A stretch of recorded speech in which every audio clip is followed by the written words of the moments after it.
नमस्कार प्यारे किसान भाइयों, सबसे पहले बात करते हैं कि कोकोपीट के माध्यम से हम प्रो ट्रे में नर्सरी कैसे तैयार करते हैं। तो साथियों, आज हम आपको दिखा रहे हैं कि जो करेले का बीज है उसको प्रो ट्रे में हम कैसे तैयार करेंगे। इसकी संपूर्ण जानकारी हम आपको इस वीडियो के माध्यम से देंगे। तो आप हमारे YouTube चैनल को और हमारे Facebook पेज को जरूर फॉलो कर लीजिएगा। आप सभी का बहुत आभार रहेगा। तो किसान साथियों, बात करते हैं कि जब हम प्रो ट्रे में उसकी जो खाद तैयार करते हैं तो कोकोपीट के साथ वर्मी कंपोस्ट और वर्मी कंपोस्ट के साथ थोड़ा सा हमको ट्राइकोडर्मा मिलाने की ज़रूरत होती है। किसान साथियों, यदि बात करें कि यदि 1 एकड़ में आप अपने कोकोपीट और वर्मी कंपोस्ट की खाद जो तैयार किए हैं तो उसमें आपको ट्राइकोडर्मा 1 किलो प्रति एकड़ के हिसाब से आपको उसमें इस्तेमाल करना है। कभी भी आप कोकोपीट के माध्यम से यदि आप बीज तैयार करते हैं तो आपको विशेष ध्यान देना है कि हमेशा हमें उत्तम बीज लेना है और प्रो ट्रे में आपको जो भी सामग्री डालना है वो पूरा भरपूर मात्रा में रखना है। जैसे कि मैं दिखा रहा था, आप लोग को देखिए, यहाँ से लाइव दिखा रहा था कि ये प्रो ट्रे है और इस प्रो ट्रे में जो हम वर्मी कंपोस्ट और ट्राइकोडर्मा के साथ जो कोकोपीट हम तैयार किए हैं उसको क्या करते हैं, इसको बड़ी ही आसानी से इस पूरे ट्रे में हम भर लेते हैं। भरने के बाद करना क्या होता है, इसको आप आसानी से भर लेंगे। भरने के बाद बहुत हल्के दबाव के साथ इसको नहीं भरेंगे।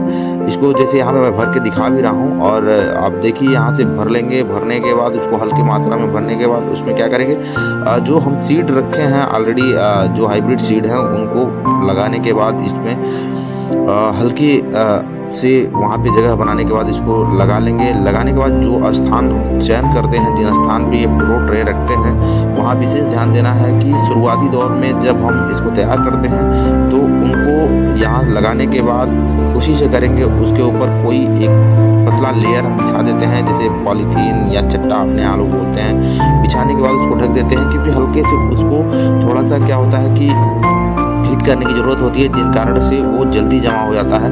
तो साथियों, विशेष ध्यान देने की ज़रूरत है। यदि उसको लगाने के बाद आप बाहर में बहुत जगह पे पॉलीथीन का एक रूम बना देते हैं, बहुत लोग मच्छरदानी का रूम बना देते हैं, वैसे बना लेंगे। बनाने के बाद उसको जैसे ही जमा होता है उस कंडीशन में उन पौधों को थोड़ा धूप की ज़रूरत होती है और थोड़ा हवा की ज़रूरत होती है, इसलिए उसको निकाल करके हम ऐसे रख देते हैं। सिंचाई का विशेष ध्यान देना है क्योंकि जो हमारा सीड है उनमें पानी की ज़रूरत पड़ती है, तो थोड़ा मोड़ा सिंचाई भी हल्का मात्रा में उनमें ज़रूरत होती है।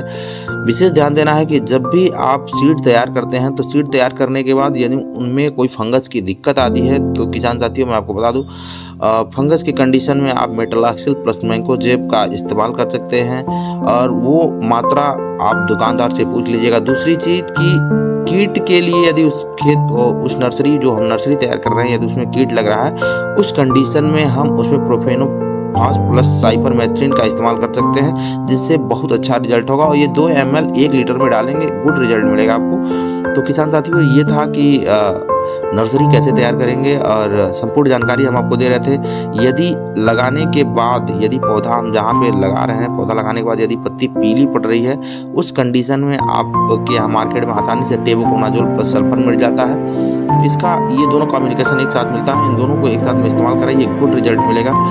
और जहाँ पे किसान साथी आपको एक और ध्यान देने की ज़रूरत होती है कि जहाँ पे आप पौधों को ट्रांसप्लांटिंग करते हैं वहाँ पे सुबह शाम ड्रिप चलाना बहुत ज़रूरी होता है, क्योंकि वहाँ पे यदि ड्रिप नहीं चलाएंगे तो वहाँ डंपिंग ऑफ की शिकायत ज़्यादा आती है, जिससे पौधे सूखने लगते हैं। तो इस पे विशेष ध्यान देना है। जिन जगहों पे आपको पौधों का ट्रांसप्लांटिंग करना है वहाँ पे आप सबसे पहले सुबह शाम ड्रिप चलाना ज़रूर कोशिश करेंगे, ड्रिप चलाएंगे, जिन कारण से यहाँ डंपिंग ऑफ नहीं होती है और पौधा हमारा सूखता नहीं है। तो यदि वहाँ लगाते हैं और लगाने के बाद भी यदि पौधा हमारा सूख रहा है तो वहाँ पे आपको आसानी से मार्केट में थाइफिनेट मिथाइल मिल जाएगा और इसका वहाँ पे हम स्प्रे करा लेंगे या ड्रिप इरिगेशन करा लेंगे, या बहुत सारे तरीका हैं जिनसे हम उसको वहाँ पे स्प्रे कराएंगे, जिससे हमारा रिजल्ट मिलेगा।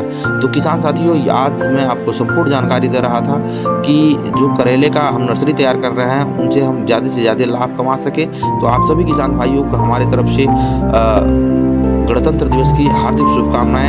आशा करते हैं यदि वीडियो आपको अच्छी लगेगी तो इस वीडियो को आप जरूर शेयर करिएगा। आप सभी किसान भाइयों को नमस्कार। आशा करते हैं आपको ये वीडियो अच्छी लगी।